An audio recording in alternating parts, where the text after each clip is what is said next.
একটা বাস্তব কথা কি জানেন? মানুষ যখন আপনার সঙ্গ চাইবে না, তখন আপনাকে বিনা দোষে দোষী বানিয়ে চলে যাবে। আর আপনি শুধু ভেবেই যাবেন, আমার দোষটা কোথায়, আমার ভুলটা কোথায়,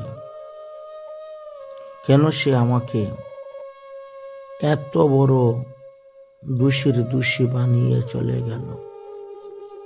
আমি তো কোনো দোষ করি নাই, তবে সে কেন আমাকে দোষী বানিয়ে আমাকে ছেড়ে চলে গেল। এভাবে জীবনে অনেক সময় অনেক ঘটনাই ঘটে থাকে।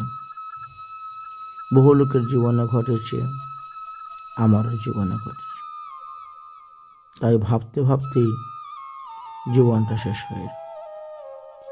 তাই সংসার, মোহমায়া, আসক্তি কমিয়ে ভগবানের প্রতি আসক্তি বাড়ানোটাই ভালো।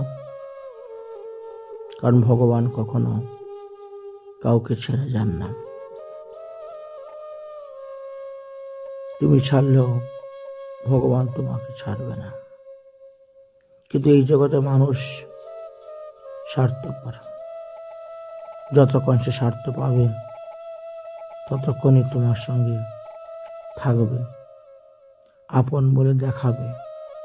যখন তার স্বার্থ সিদ্ধি হয়ে যাবে, তখন সে পর হয়ে যায়। আর তখন সে বিনা দোষে তোমাকে নানা প্রকার দোষ দিবে এবং দোষারোপ করতে থাকে। এটাই বাস্তব সত্য।